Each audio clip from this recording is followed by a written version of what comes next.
The sermon title today is A Veiled Gospel Truth, God as Erotic Passion. I heard nobody's jaw drop to the floor. Thank you, I'll repeat that. A Veiled Gospel Truth, God as Erotic Passion. I want to tell you that this is my deepest spiritual truth that I share with you today. Now, those two stories that I just read you were just preparation for the idea about veils, because that is what I want to talk about today. I always thought that those two stories were about miracles, wild and crazy things like chariots of fire coming down from heaven and going back, and disappearing men, and then reincarnated men in the Christian scriptures who've been dead for centuries. I always got real, actually put off. First I was intrigued, but then I got put off by all of this miraculous anti-science kind of stuff. Then in studying this, I realized, no. These are storytellers, and they're telling a different story. The message is veiled. Okay, so let's lift the veil and see what it was about. Remember the story of Elijah and Elisha? Before the magic stuff about the fiery chariots, they came to the body of water and he parted the water. The listeners to the story already know this story, right? But it's Moses who does that. They know that story. So then he goes on about the piece about the mantle, okay? So this story is not about Elijah and Elisha. This story is about credibility. It is putting Moses smack dab in the middle of this story so that Elijah has the wherewithal of Moses, because he's doing what Moses did.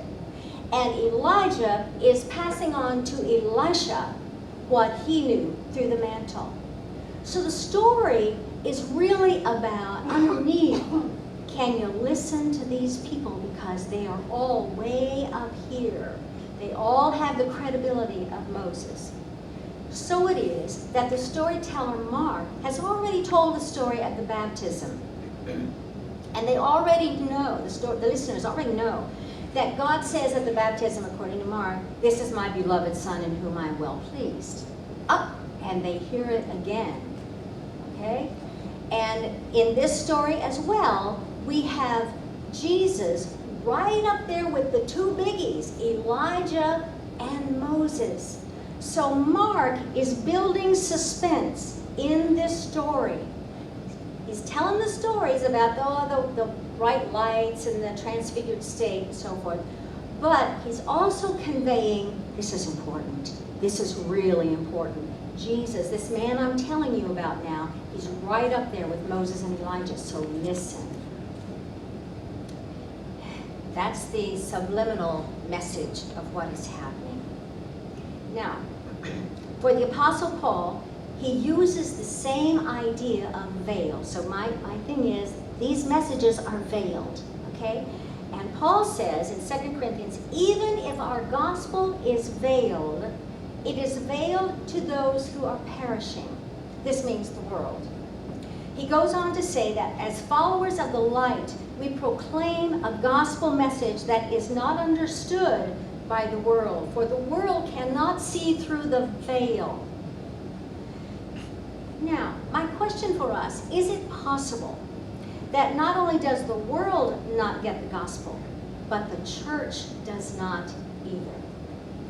Is there any meaning in the gospel that is obscured to us, that might prevent us from shining as light into the darkness? What blinds us to the good news of Jesus as God in the flesh? For if we don't lift the veil, perhaps we too are perishing with the world. So now, we are going to look beneath the veil as Christians. The porn industry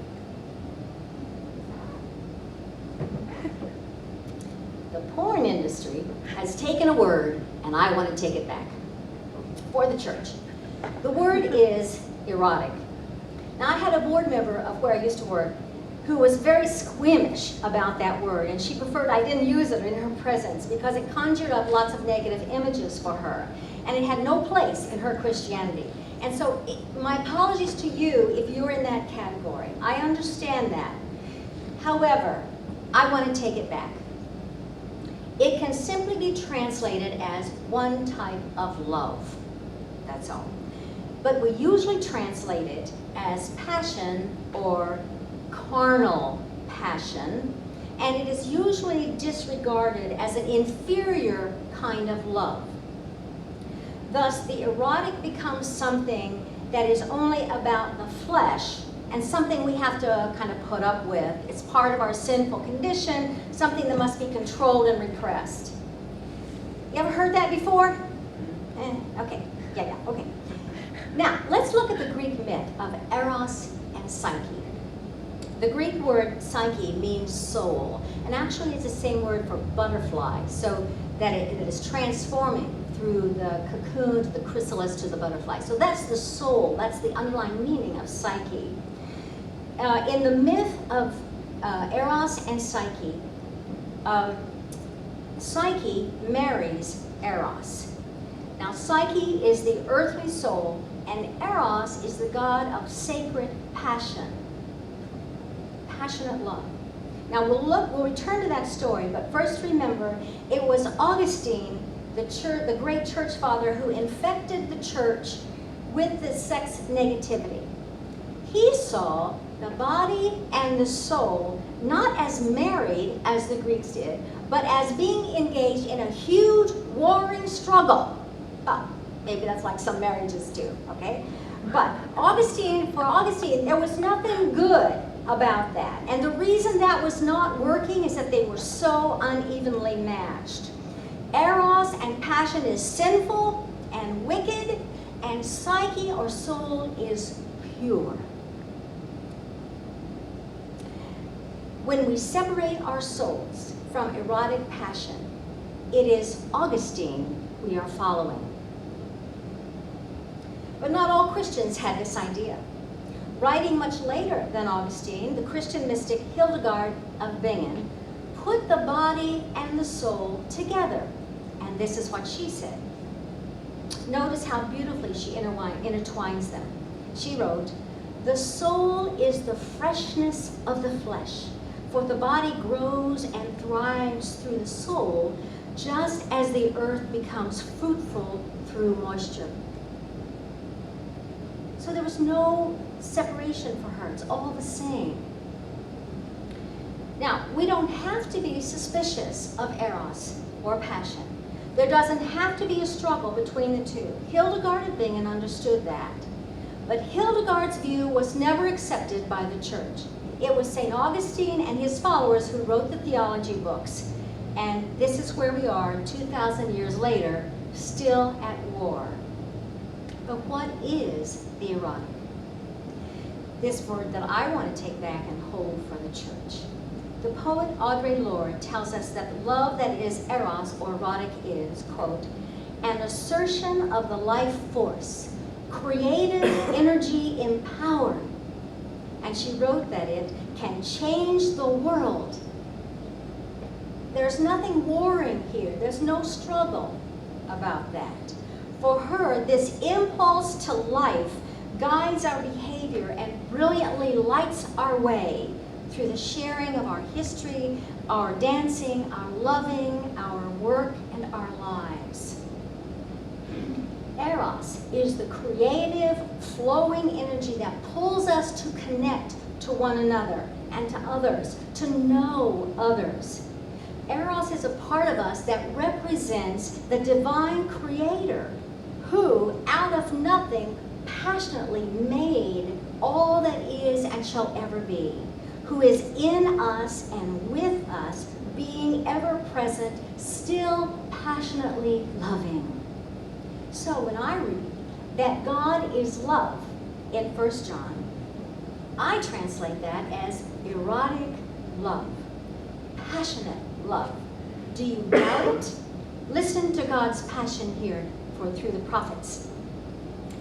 I have called you by name, you are mine. God says through Isaiah. I will never abandon or forsake you, God says through Joshua. I shall be your God and you shall be my people, God says through Jeremiah. The entire Hebrew scripture is a saga of a love affair between a passionate God and a people who forget how much they are loved. Time and again, like a lover's spat, God gets exasperated and then forgives them, but he always calls them back to repentance. Let us return to Paul, this Jewish scholar who understood that God's profound love was made visible in this one named Jesus. Paul never let the blindness of the world, the veils of the world, get in his way. He writes, we do not proclaim ourselves. We proclaim Jesus Christ as Lord. For it is God who said, let light shine out of the darkness, who has shone in our hearts. We proclaim the ways the light has shined into our darkness, into our hearts, into our bodies, into our intimacy, into our passions, bringing us light that the darkness cannot put out. What is this truth? What is this light? We proclaim Jesus, God with us, God in us, God in human form. It is the Word made flesh. But we do not proclaim that message loud and clear, because what is veiled for the church is our inability to see past our guilt and shame about the body.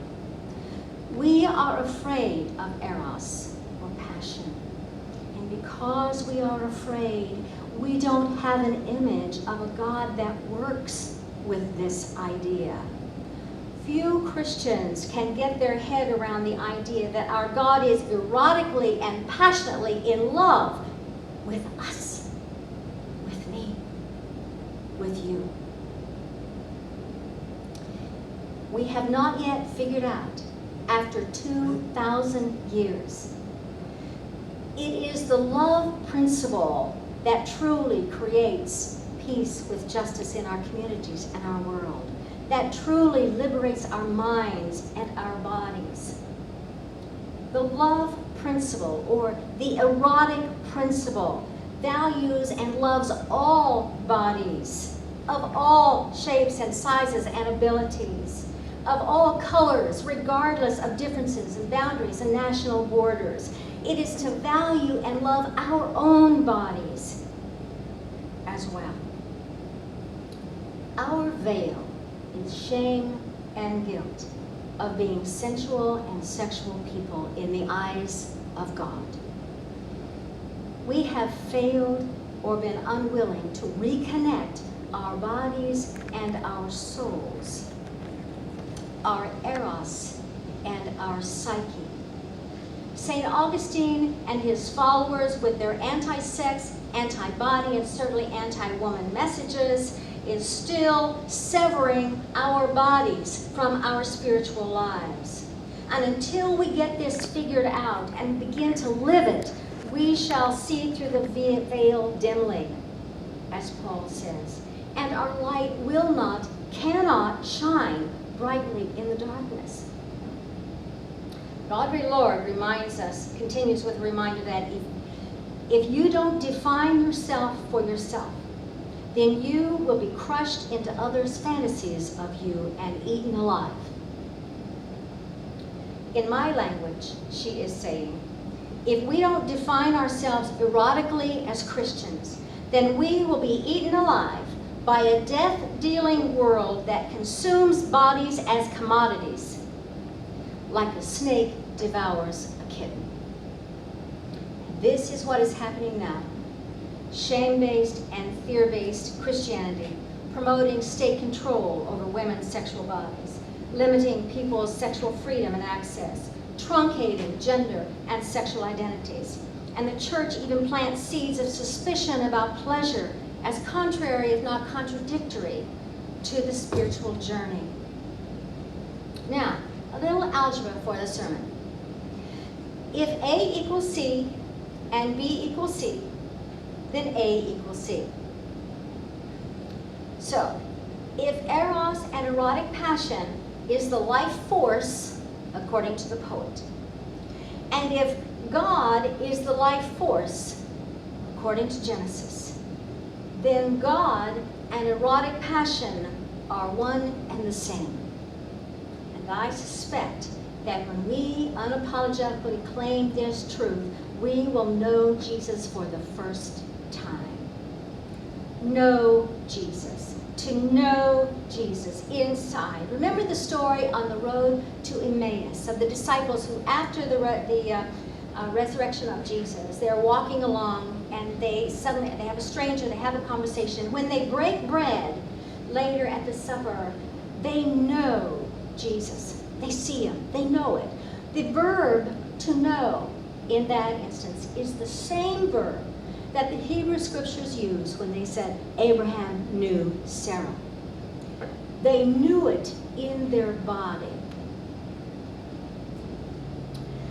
To get to a passionate God through Jesus, to know this gospel of the incarnation of the God in the flesh, we must remove the veil that separates us from the erotic and speak boldly of the truth within and from our bodies. Valentine hearts and chocolate and flowers pale in comparison to the depth of erotic passion. God's passionate love cannot be contained in a Hallmark card of 15 words, or in the 4 spiritual laws, or in the Nicene Creed. Gospel truth cannot be reduced to some belief statement either. It is knowing in our bodies, with our bodies, through our very senses, that life is good, that the body is good. How do we know this? It flows through the universe and is heard in the cries of babies. It is seen in the rays of sunrise at dawn. It is smelled in your favorite flower in the garden. It is known in the caressing touch of a loved one. It is felt in the joining of hands with those who suffer, and it is experienced through living in a supportive community of hospitality. For if we love, if we are passionate in our deep knowing of Jesus, then we must and we will love deeply. That is the gospel story. Jesus loved deeply in his body, with his body, and people felt it, they knew it, and they flocked to him. Why do they not flock to our doors? The English bishop wants to bemoan the fact that everywhere Jesus went, there was a revolution. Everywhere I go, they serve tea. Are we loving deeply, passionately? If we embraced erotic passion as the heart of the gospel of the incarnation, they would flock to us as well. I bet on it. How do we get there? One theologian named Lori Youngling writes, quote, "A Christian understanding of Eros depends on understanding what it means to be created in the image of God. Who is the God who calls humans to be?" End of quote. What does it mean to be created in God's image? What if our God becomes erotic passion? Remember those Greeks and their gods, Eros and Psyche, who married? Psyche is the earthly soul, Eros is erotic passion, sacred passion.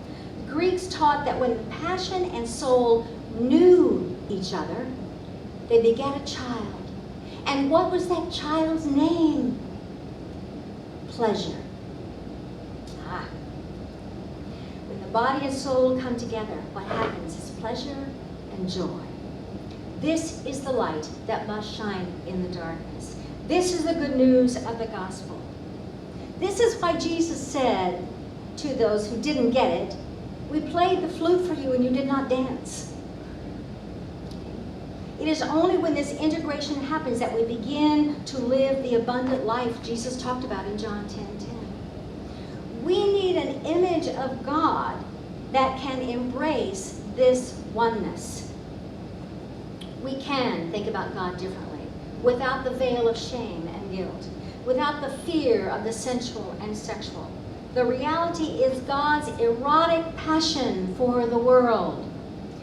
And the good news of the gospel is that Jesus already showed us what it looks like in human form. Can we unveil this gospel truth for the world? Can we find an image of God who will go there with us? Yes, we can. But we must return to the God of Genesis, the Creator, who in my language is the divine, erotic, feminine power. The Spirit who made all bodies beautiful and calls us to be embodied spirits of passion. We must listen to the voice of the poet. In the beginning, I am in the void. I am in the nothingness, moving, stirring, anticipating. In the beginning, I am in the potential. I am birthing possibilities, moving, stirring, anticipating. In the beginning, I am the hum of the universe. I am the musician of the heart. I am the composer. I am the song. In the beginning, I sing, and the sun and moon and stars begin to dance. In the beginning, I hum, and the fragrant flowers and bubbling brooks come into being. In the beginning, I move, and the birds and insects take flight. In the beginning, I stir the life force into the clay, and humanity leaps forth, birthing, multiplying exponentially. Life begets life, music begets music, and dancing always leads to ecstasy. I am ecstasy.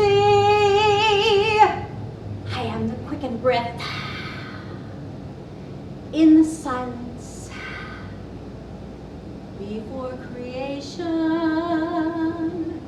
ecstatic union is my art form, and pleasure is my name. You I desire, you I long to hold. I long to pour myself through your body and to make love to you. Come to me. Come sing with me. Come dance with me. Come laugh with me. Come be life with me. We can be life together. I in you and you in me. Come, come, come,